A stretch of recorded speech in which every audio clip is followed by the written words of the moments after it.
bueno, la izquierda se dice, se está reconociendo en este último tiempo que el único espacio que está en todas las luchas es la izquierda, ¿no? Pero más allá de esta cuestión, ustedes están teniendo un seguimiento, están acompañando a los trabajadores que se están quedando sin trabajo por el cierre de empresas, mientras el gobierno está avanzando con la reforma laboral. Es un panorama muy complicado para ser trabajador ¿no? Y sí, estamos ante un gobierno ultraderechista, siniestro, devastador, destructor de la economía nacional y el ataque más en particular al movimiento obrero, al pueblo trabajador. Eso es lo que se ve, es un país desquiciado, bueno, un gobierno, digamos, que vino para eso, ¿no? Vino para, como dijo Patricia Bullrich, que con la reforma laboral es un hecho histórico, ningún gobierno con anterioridad había podido hacerlo. Usted me está escuchando, ¿no? Sí, sí, sí, lo escuchamos bien. Ah, perdón, porque se me Sí. movió el celular, digo, a lo mejor. A lo mejor se cortó, no, lo estamos escuchando. Histórico, en el sentido de que ningún gobierno anterior pudo atacar a la clase obrera de la magnitud que lo está haciendo. Y bueno, vos decías recién el artículo 44, que saltó públicamente por declaraciones de Sturzenegger con esa famosa frase: que alguien se quiebra, ¿no? Jugando al fútbol, Sí. selecciones jugando al fútbol, no puede pagar la patronal. Bueno, ahí saltó una parte de la reforma laboral, que es el artículo 44, el más exponente de que apunta la ley, pero toda la ley es antiobrera, es un ataque a la clase obrera para mayor superexplotación, y es un ataque también a las cajas jubilatorias, que van a perder 6.000 millones de dólares por la reducción de los aportes patronales de las empresas, y aparte para financiar casi 3.000 millones de dólares, la mitad de ese monto, para financiar el dinero de las patronales con la cual van a pagar las indemnizaciones. Una verdadera barbaridad. Sí. Y bueno, por eso festejan el Fondo Monetario Internacional y las grandes patronales, pero no festeja el pueblo trabajador, porque a medida que se fue sabiendo más en detalle desde diciembre del año pasado hasta ahora, diciembre del año pasado me refiero cuando el 18 de diciembre hubo una marcha de la CGT, el gobierno quería apurar el tratamiento, no lo pudieron hacer porque también se le complicó parte del presupuesto en la aprobación, y pasó para este febrero, ¿no? Pero Claro. desde ahí no puede haber un trabajador, o sea, no puede. Grandes sectores empezaron a ver de que esto se olfatea, que van a venir más despidos, no va a solucionar nada, primero porque ya lo dicen no solo la izquierda, sino un montón Sí.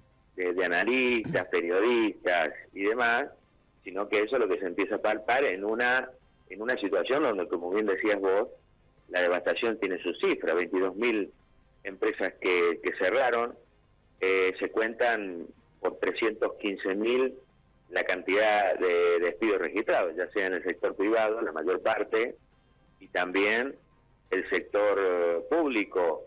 Y bueno, y la devastación es enorme. El gobierno no puede mostrar ni siquiera, ante esta situación de caída de la actividad, el industricidio que hay, de una inflación a la baja. El 2,9, con casi el 6% en la inflación, con el casi 6% de aumento en la alimentos y bebidas, demuestra eso. Entonces estamos en como decir, una estanflación, muchos lo definan así, es decir, un estancamiento económico con una mayor inflación y una caída salarial y jubilatoria a límites ya desesperantes, ¿no es cierto?, donde familias se tienen que endeudar, tienen que uberizarse, o sea, Sí. hacer un trabajo extra sobre explotador a los fines de poder subsistir. Y bueno, como bien decías vos, el frente de izquierda, tanto en las calles, con el sindicalismo combativo y en el Parlamento, 100% peleando por la máxima unidad para derrotar este gobierno siniestro que gobierna para Donald Trump, las multinacionales, los grandes empresarios y el Fondo Monetario Internacional. Claro, en este marco, usted lo decía, el año pasado, sobre diciembre, hubo una marcha de la CGT, hubo como alguna información sobre qué es lo que se pretendía o qué es lo que pretendía el gobierno con esta reforma laboral, pero ahora dio la sensación que no solo el trabajador de a pie, digamos, el que ni siquiera está sindicalizado, sino o sí, pero que no por ahí no está siguiendo todo el tiempo las noticias, pero sí, por ejemplo, se vio a los colegios de abogados quejarse sobre artículos de la ley de la reforma laboral que los perjudicaba de manera directa, que los ataca de manera directa, sobre todo a los abogados laborales.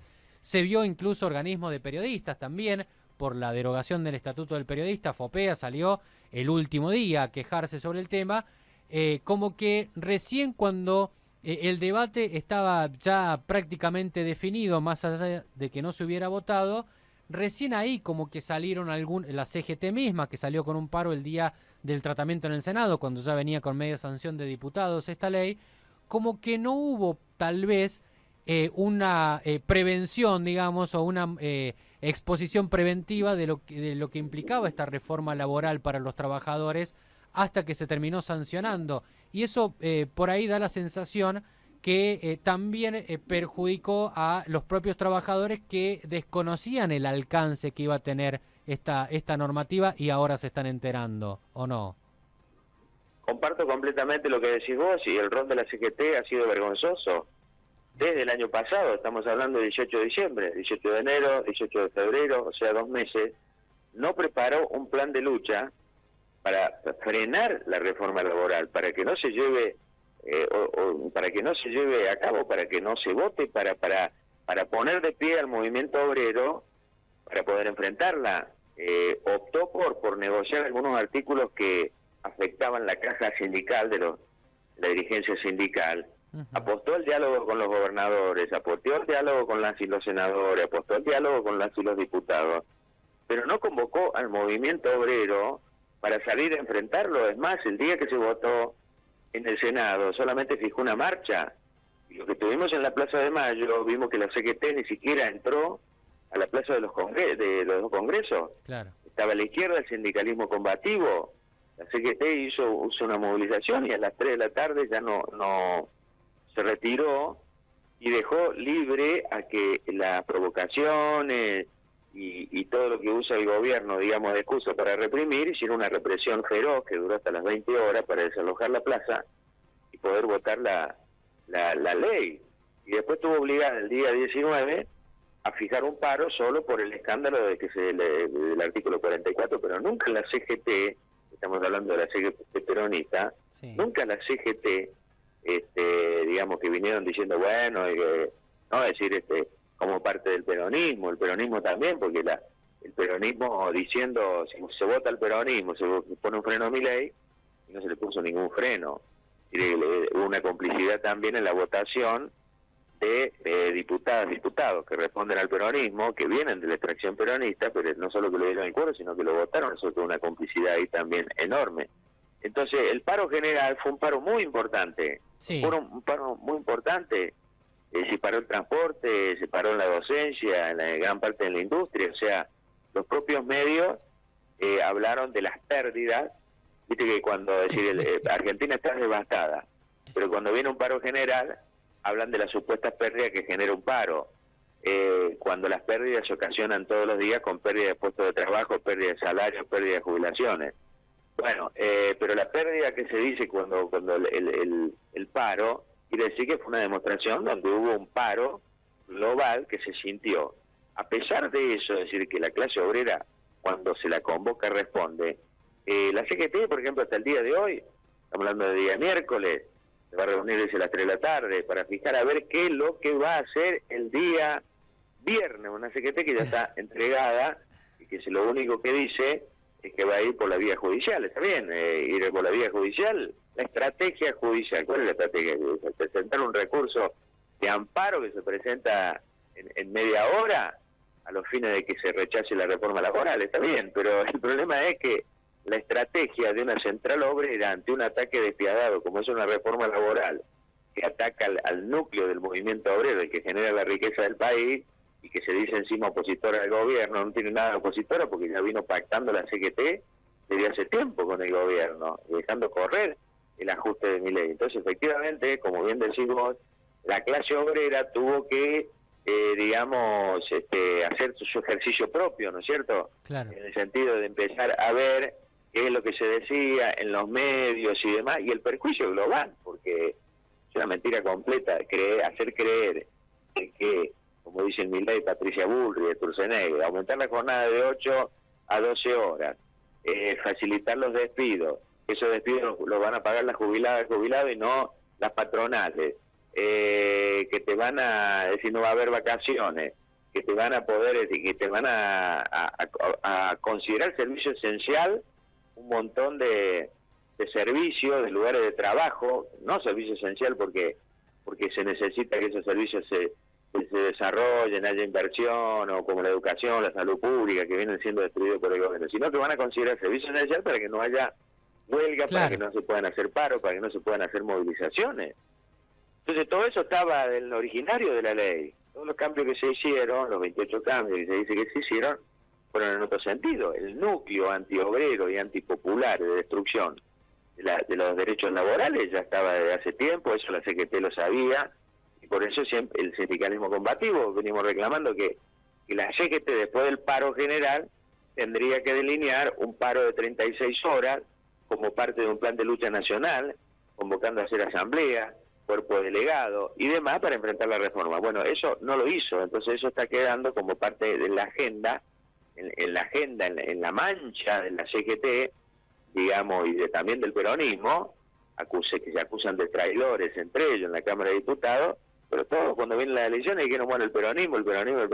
Ahora resulta ser que después, senadoras, senadores, diputados del peronismo, le votan las leyes a Milei, no solo que no, ni siquiera están en contra. claro. Entonces, bueno, todo eso, digamos, ha hecho que se lleve esta situación de tan lamentable, bueno, y que ocurran cosas tan tremendas como los despidos, como los que está ocurriendo en FAT y demás, ¿no? Claro, el tema, Juan Carlos, también a partir de ahora, ¿cómo sigue la historia? Digo, no cómo sigue la historia en el Congreso, porque, bueno, seguramente va a terminar saliendo esta ley, pero ¿cómo sigue la lucha contra la reforma? Y esa lucha va a seguir cuando el gobierno la quiera implementar en los distintos gremios, y ojalá que sea así, es decir, va a haber resistencia. El paro general es un indicio, pero bueno, por eso le estamos reclamando a la CGT un paro de 36 horas y un plan de lucha, ¿no es cierto? Ahora, cuando se quiera aplicar en los lugares de trabajo, donde va a quedar más claro todo el plan despiadado que la ley prevé, y bueno, eso va a haber resistencia, va a haber lucha, esperemos que sea así, nosotros las vamos a fomentar y vamos a seguir apoyando. El caso de FAT es emblemático, hoy el apoyo en concreto, más allá de cómo afectaría la reforma laboral, es el plan económico devastador, la motosierra de Milei, el industricidio, está generando que, por ejemplo, Pate, no por defenderlo a Madane, que es un delincuente de guante blanco, un millonario que utiliza la situación de crisis del país, las importaciones descubiertas en China y demás, para cerrar la planta, para decir, bueno, podemos abrir en otro lado, dedicándonos a otra cosa y dejando a casi 1000 familias en la calle que tienen como parte está ligado a otros sectores industriales, lo que produce el caucho, ¿no es cierto?, las cubiertas y demás, pueden peligrar 2.500 puestos de trabajo. Entonces esa es la pelea que tenemos hoy, es decir, rodear de solidaridad a FATE. Ayer se hizo un plenario frente a la planta, mañana va a haber un acto frente a la planta, el día viernes a las 12 horas va a haber, porque el sindicalismo combativo, vamos a convocar desde esa hora una marcha frente a los congresos, ¿no es cierto?, a la plaza, cuando se trate de la reforma laboral, y en concreto en apoyo a los trabajadores de FATE para que no se cierre la empresa. Nuestra diputada Mónica Ciotagua, de Izquierda Socialista en la provincia de Buenos Aires, va a presentar un proyecto para que se provincialice, si no se reabre la planta, que se provincialice, que se estatice, pase a la provincia, y que se ponga a producir neumáticos, porque hacen falta neumáticos. Una cosa es fabricar neumáticos para las grandes ganancias de Madane Quintanilla, otra cosa es la necesidad de reabrir esa planta para que lo pueda seguir haciendo, porque llantas, cubiertas y demás le hacen falta a las ambulancias, al Estado, a lo Claro. que fuere, ¿no? Pero bueno, eso digamos, es muy importante el día a día, y el día a día es salarios que se han venido firmando por el 1%, cuando la inflación es del 2,9%, aumento inmediato de salario de emergencia, contra los despidos, que se prohíban los despidos, no al cierre de despate, y ahí llamamos a toda la máxima unidad, ¿no es cierto?, de los sectores sindicales y todas las organizaciones y demás para llevar adelante esa pelea. Y bueno, y la pelea central es por un plan económico que no tiene nada que ver ni con el gobierno de Milei ahora ni con el gobierno peronista anterior. Argentina está sometida a Donald Trump, al imperialismo norteamericano, al Fondo Monetario Internacional. Argentina sigue pagando una deuda usurera y fraudulenta, una deuda que encima sigue creciendo, y nosotros consideramos que esa plata tiene que quedarse en el país para hacer un gran plan de obras públicas, para dar trabajo genuino, como parte de una reactivación de la economía, que no solo que no se avisora que lo que va a haber, sino que 2026 está, digamos, este modelo económico solo es una destrucción en todo sentido, de puestos de trabajo, de cierres de empresas. Entonces Claro. hay que presentar un proyecto alternativo. Ese proyecto alternativo, ese plan económico alternativo, obrero, popular, al servicio de la grande mayoría, lo levanta, lo postula, lo promueve y lucha por eso el Frente de Izquierda Unidad. No el peronismo, porque el peronismo cuando gobernó, 211% de inflación el último año, de Alberto y Cristina, el 42% de pobreza, bueno, todo lo que ya sabemos, generando el caldo de cultivo, allanándole el camino para el ascenso de Milei. Así que bueno, todo eso está en juego en esta Argentina desquiciada, pero hay una esperanza porque si el pueblo trabajador, que ha dado muestra y ha hecho el paro general, bueno, siempre se ha demostrado que el pueblo trabajador no se va a dejar de quitar sus derechos y sus conquistas,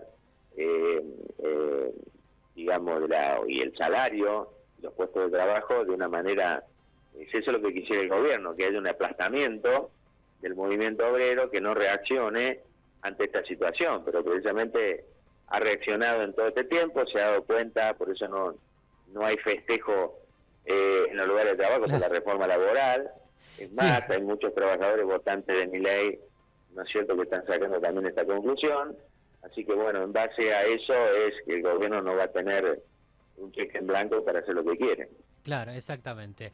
Diputado Juan Carlos Giordano, muchísimas gracias por esta comunicación. A usted, muy buenos días, gracias. Gracias, que tenga un buen día. Hasta luego. Estaba la palabra del legislador.